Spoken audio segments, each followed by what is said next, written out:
let's talk a little bit about exactly what inbound is. And I always like to use this graphic because, technology has changed everything.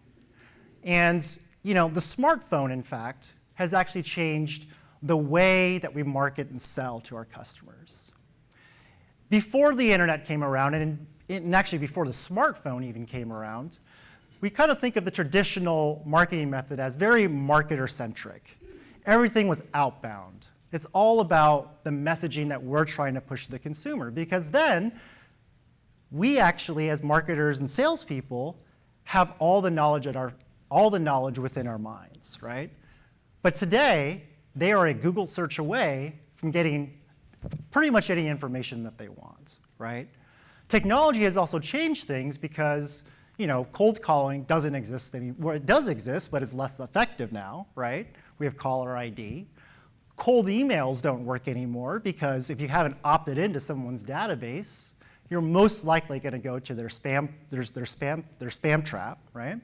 And there's plenty of engineers at Google and all the technology companies that are perfecting this product right now. And even display advertising. Most modern browsers these days have a way to block out display advertising. So even that has become less effective from a digital perspective. Now, what inbound is it's a methodology that focuses on providing value and building trust before you ask for the sale, right? And we use tools like SEO, search engine optimization. We talked a lot about blogging yesterday. A lot of folks here are engaging in a lot of blogging, which is great. We'll talk a little bit about how to produce a great blog, further on in the presentation. But the idea here is that you want to put content out there that connects with the challenges that your potential customer is going to face so that they find you and that they come to you. And that's how you build that inbound relationship, by building that level of trust, by connecting to people with their problems or challenges. And you can't do that without content. Does that make sense? Yeah. So what's the quickest way to someone's heart? You got to talk about stuff that they care about. And again, this is another, I built this presentation independently from all the presentations yesterday. And clearly, even during the marketing awards, we saw that we're trying to build a customer-centric experience with content. Whether it's through a website, whether it's through a printed piece of content. During the marketing awards yesterday, I remember, one group actually were customizing the actual portfolios that they were giving out to their customers. That has really created an inbound experience, right?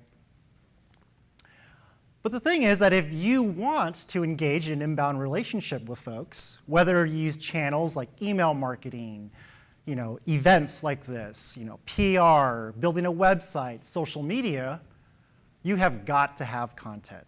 How are you going to communicate with folks from a marketing or a sales perspective if you don't have content? Okay? So why is it hard to do inbound? Number one, you don't know what content to create. You don't know how to create the content. How many of you are copywriters here? Okay. You don't have the time to create content. Time is a very valuable asset. It's our most valuable asset. Or you don't even know where to start. So how do you strategize? How do you build a strategy around content? How many of you can relate to one or all of these when it comes to creating content? Sure. So I'm going to get started by talking a little bit about SEO and social media and how, if they're necessary and why they're necessary. But we're also going to talk through the rest of the presentation about some very key pillar types of content that I think everybody should be creating. We'll also talk about how to outsource development of content, and we'll go over some general pricing for what some of this content will look like, okay? But first I wanted to talk a little bit about SEO and social media, because I think these are pretty hot button topics in this industry, and I think there's a lot of confusion out there. And one thing that I will tell you as I go through this presentation is that I want all of you to take a very common sense approach to building your content and distributing your content, and we'll get into that in a second. So just a little bit about SEO. So SEO is basically a shorthand for search engine optimization, and the idea there is that you want to organically rank for traffic. And what that means is when someone is searching for a topic on Google or Bing or any of the search engines, you want your content to be found by them and to pop up on the first page or to the top of the page. That's free traffic, right? You don't have to pay for that traffic, and it's usually pretty good traffic, what we call qualified traffic. Most of the people who are going to find you from search are pretty qualified because they're trying to answer a problem, and hopefully your content is connecting with them on that problem or challenge, right? But here's the thing. I talk to agents who come to me and they say, hey, I want to execute an SEO strategy. And I usually tell them, are you willing to invest at least 4 to 6 months blogging 2 to 3 times per week so that you can get ranked? And most of them say no. So here's the thing. If you are going to have a half-hearted strategy to investing in SEO, don't do it. It's going to be a waste of your time. You have to be consistent at producing content, okay, in order to rank organically for Google. The one caveat to this is if you're in a market where there's not a lot of competition for some of the keywords you're looking for, typically we'll tie in a keyword that is specific to your local market, your city, your neighborhood, your county. If there's not a lot of competition there, you might want to think about investing in a strategy because it's a little bit easier to rank. And there's all kinds of tools out there where you can actually look for the volume of searches that are happening for that keyword, as well as the difficulty to rank for that keyword, right? So it requires a little bit of strategy and a little bit of research beforehand, and I'd recommend that all of you, if you're going to pursue an SEO strategy, to do the research first before you start sinking dollars and time into it.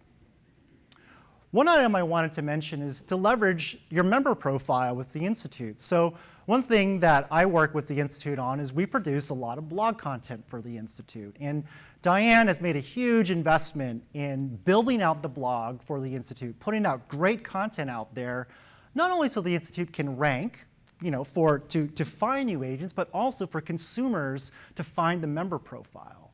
So I did a little exercise here before I came here, and you might not be able to see this in the back, but I put up the search there, luxury home agents. And as you can see there, the very first result in Google is selecting an agent, Institute for Luxury Home Marketing. Now, there are a lot of people competing for that keyword up there.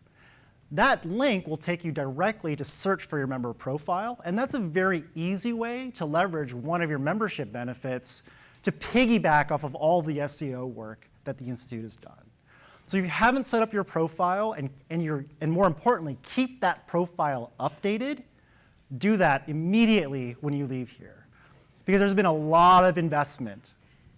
You got me, Blake? So because there's been a lot of investment to get traffic, qualified traffic, over to the site. Okay? Let's talk a little bit about social media. How many of you are familiar with this whole topic around decline in organic traffic on Facebook? Okay. So for those of you who don't know, Facebook, when it first got started, its entire strategy was to grab users and to get users to put their data into the platform. And the way they would get people to engage and come back to the platform is to fill up the news feed. You've got to think of the news feed as a piece of very valuable digital real estate. Okay? So what happened was, as Facebook went public, as they needed to generate revenue and obviously earnings, they started to shift to an advertising platform. And effectively what happened was all the posts about baby pictures, everything that happened, they started to get pushed out by advertising, right? So what happened to all the businesses that built followers on Facebook meant that their organic reach started to decline. And what that means that in 2012, if you had 100 followers on your Facebook page, on average, if you put up a post, about 15 people would see that post, right? In June 2016, and the number is actually even worse today, about 2 or 3 people are seeing that post. So Facebook has become one of these pay-to-play platforms, right? To reach your audience, you've got to invest in advertising. Now, what does that mean about social? It's still a very important, what we call top-of-funnel marketing channel. And what that means is you're probably not going to get a converted lead from a Facebook post. But somebody who's doing research on you is probably going to go to your Facebook page, right? They want to see if the lights are on, right? And it's just, we talked a little bit about millennials. I saw a brochure there on the tables talking about millennial millionaires. A lot of these folks are going to be checking out your social media profiles just to make sure it's living and breathing, right? So you have to put content up on social media. But the thing is, you've got to be very smart about the time that you invest in it, right? So make sure that when you're putting content on social media that you have a strategy behind it. And one of the worst things that I see is paying for likes. You can advertise on Facebook to get more likes on your page, but just remember you're going to have to re-advertise to those people after you've got them to like your page because the organic reach has declined, right?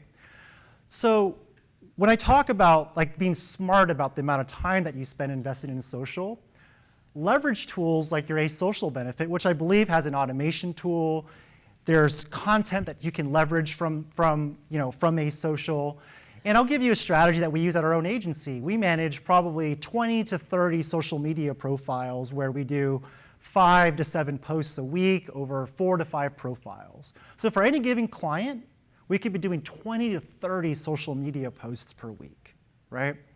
What we do is we use a scheduling tool. And what I do is we have our copywriters write all the copy for the anchor posts that are going to happen throughout the month, a month ahead of time.